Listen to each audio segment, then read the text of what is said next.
Olá, sejam bem-vindos mais uma vez. Esse é o canal Corredores dos Transportes. O meu nome é Jorge Matos. Hoje eu vou dar continuidade ao que eu tinha falado no vídeo anterior a respeito da CTC-RJ, né?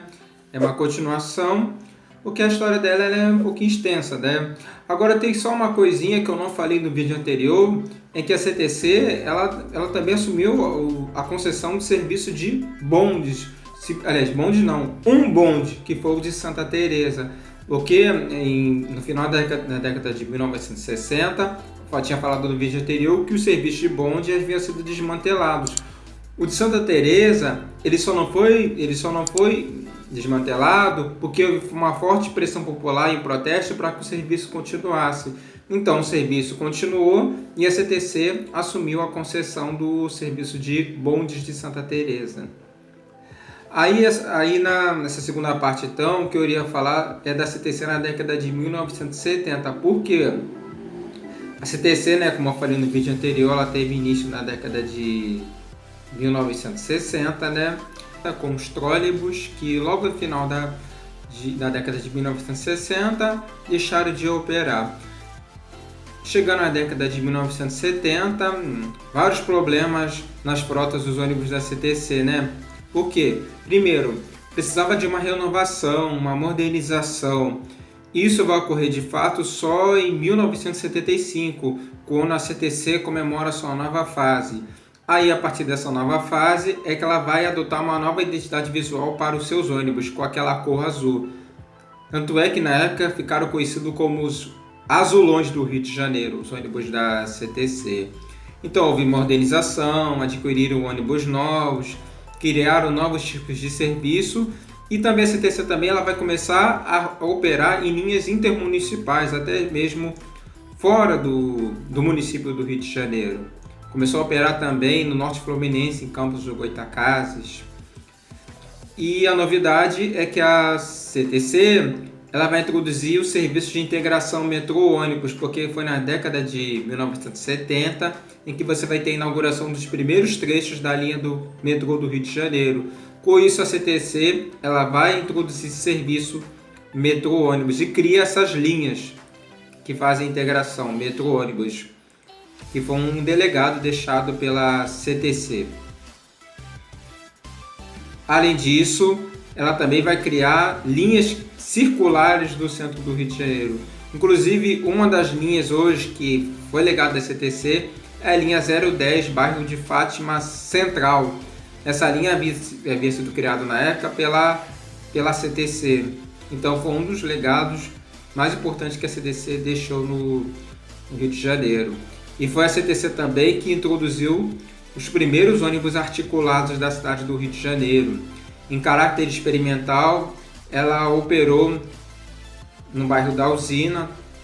Tem uma foto que eu vou deixar aqui no vídeo, vocês vão analisar.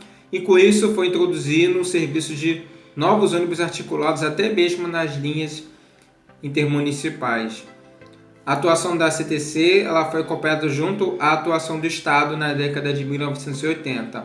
Além da presença da CTC, o Estado ele vai encampar 16 empresas de ônibus. Sobre a encampação, eu vou deixar disponível um link que tem um artigo meu que fala sobre essa encampação, e também foi minha dissertação de mestrado. Eu não vou comentar aqui porque não dará tempo, porque é uma história longa. Então eu vou deixar que vocês leiam o meu artigo, que ele fala melhor como ocorreu esse processo de encampação.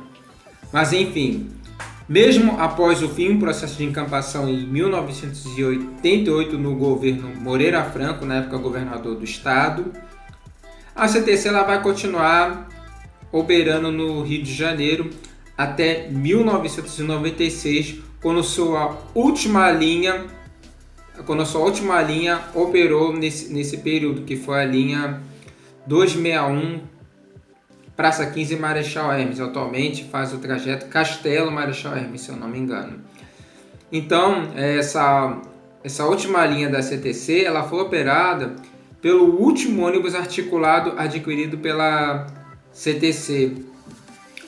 Lembrando que a CTC ela deixou um legado muito bom para a cidade do Rio de Janeiro, principalmente com relação ao serviço de integração metrô-ônibus, com a introdução dos primeiros ônibus articulados.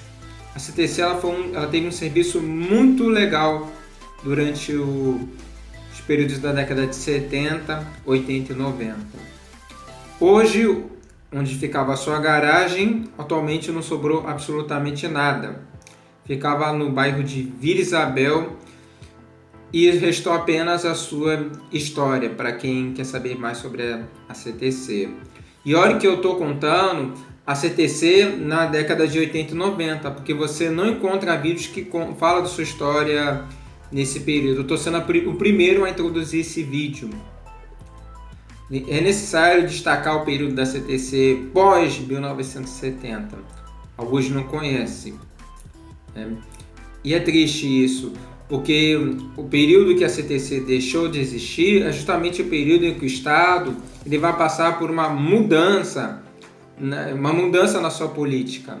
O Estado ele vai ter uma redução na decisão das políticas públicas. É o contexto neoliberal, que eu vou falar melhor no próximo vídeo. O próximo vídeo eu vou falar de como o Estado vai atuar a partir do ano de 2010, quando o Eduardo Paes decidiu então reorganizar o serviço de transporte rodoviário no Rio de Janeiro com a divisão em áreas de consórcio. Mas isso eu vou deixar para falar melhor no próximo vídeo. Então, gente, com isso então encerra a parte que fala sobre a história da CTC. Se vocês gostarem, então deixa um comentário, se inscreva no meu canal, deixa um like. A gente se vê então nos próximos vídeos. Bye, até mais!